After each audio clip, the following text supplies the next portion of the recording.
Bienvenidos amigos de Facebook y YouTube a su canal de las buenas noticias. En esta ocasión con el episodio número 9, que se titula Momentos Finales.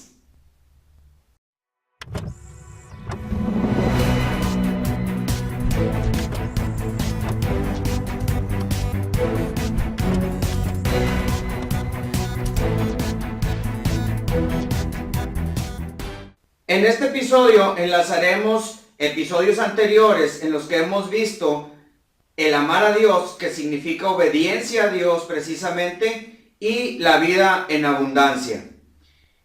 Sabemos que cuando decimos nosotros que queremos estar cerca de Dios, que queremos corresponder a ese amor que Él nos ha mostrado, se realiza esto a través de la obediencia. El amar a Dios se demuestra en hacer su voluntad.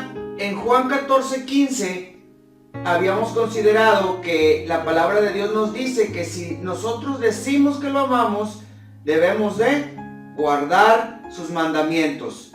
Jesús sabía esto y lo llevó a la práctica a través de su vida, aunque el costo era muy grande.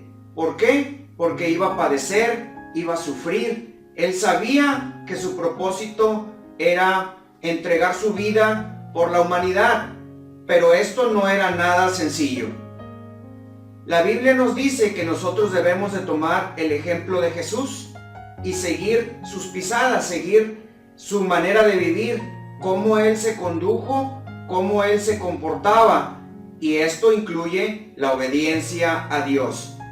En Efesios capítulo 2, versículos 5 al 8, nos habla y nos dice precisamente esto, que nosotros debemos de tener el carácter de Jesús.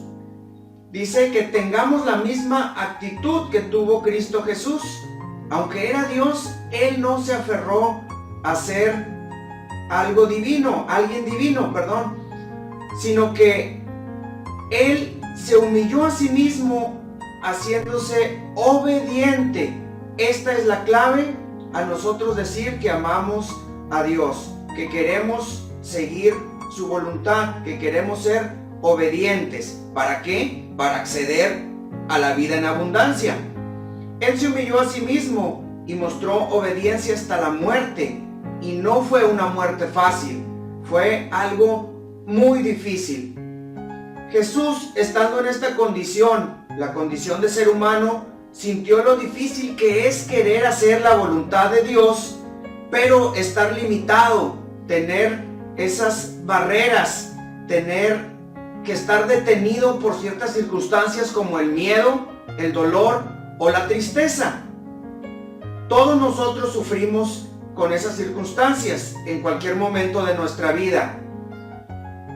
Este momento final, antes de hacer la voluntad del Padre y morir en la cruz, se refleja cuando Jesús estuvo orando.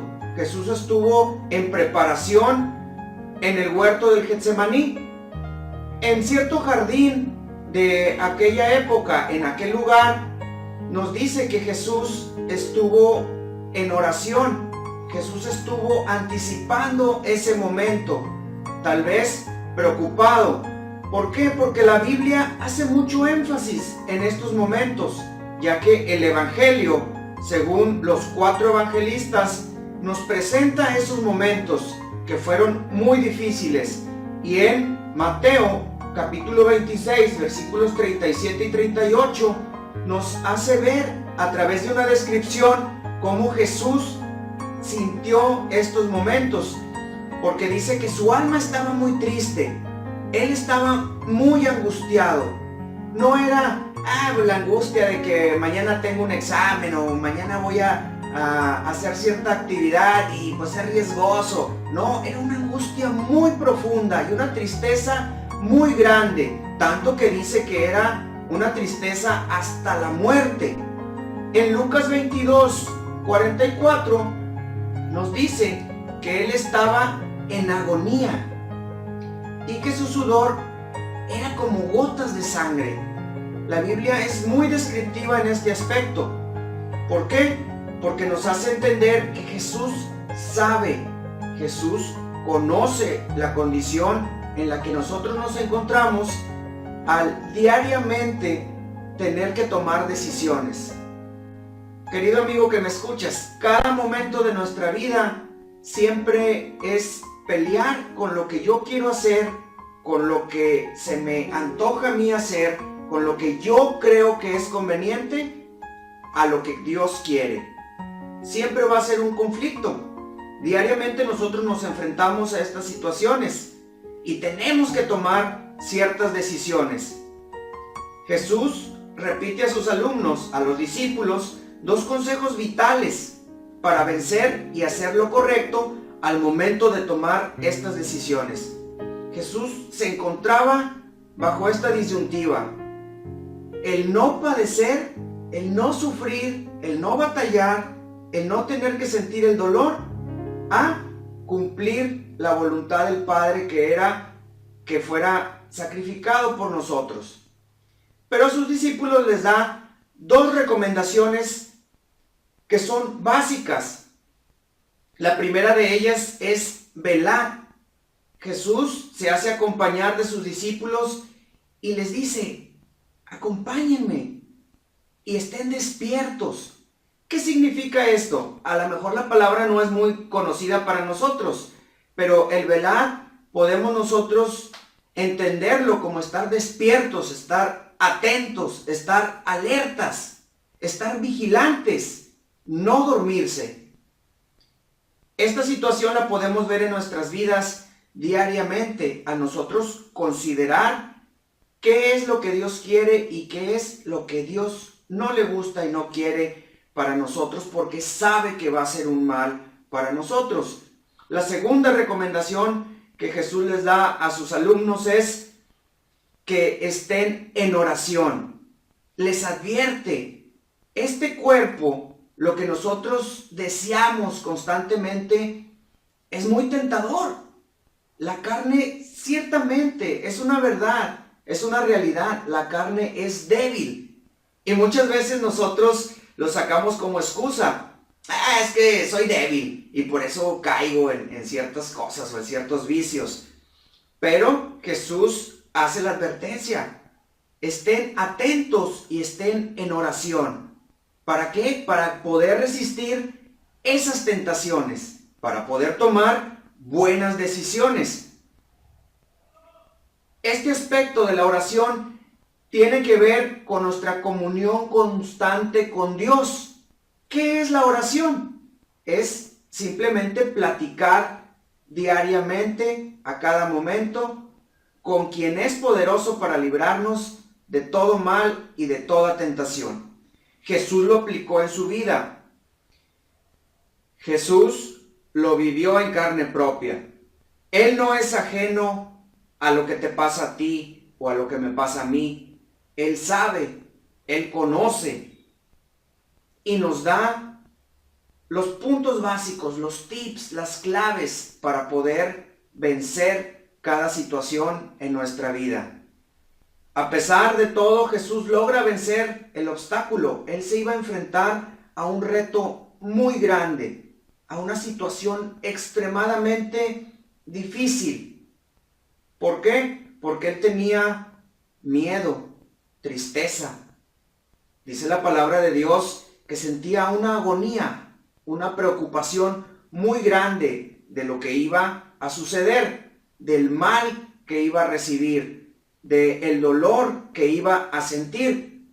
Sin embargo, él logra vencer haciendo algo que es muchas veces muy difícil para el ser humano, que es rendirse, rendir el control a aquel que es poderoso para librarnos y para levantarnos, al Padre Celestial. Rindió su voluntad entregando el control a Dios. En Marcos 14:36 nos dice una frase muy poderosa que Jesús nos invita a que nosotros también hagamos. La frase dice: Padre, no se haga lo que yo quiero, sino que se haga tu voluntad. Y eso es precisamente negarse a uno mismo. Tal vez tú y yo, querido amigo, queremos hacer ciertas cosas. Tenemos muchos planes, tenemos muchos deseos de alcanzar objetivos en nuestra vida y pensamos que ese es nuestro propósito al estar aquí. Pero debemos de reconocer que al entregar el control de nuestra vida a Dios, sus planes siempre serán mejores.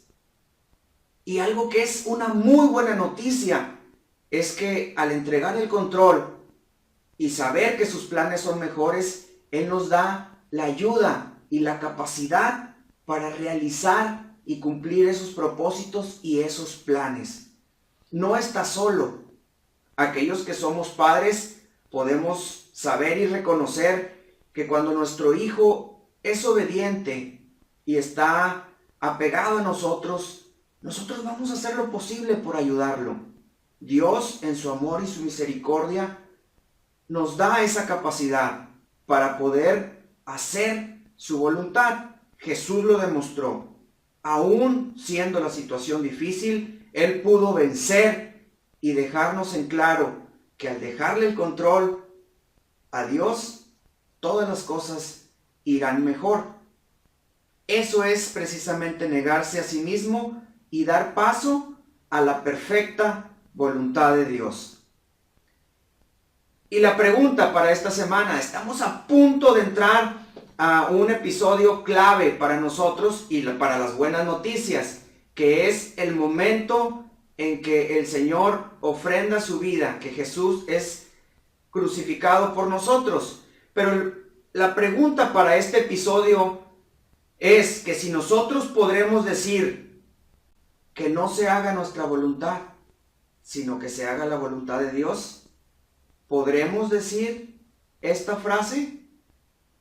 Te invito a que no te pierdas los próximos episodios de tu canal Buenas Noticias. Que Dios te bendiga.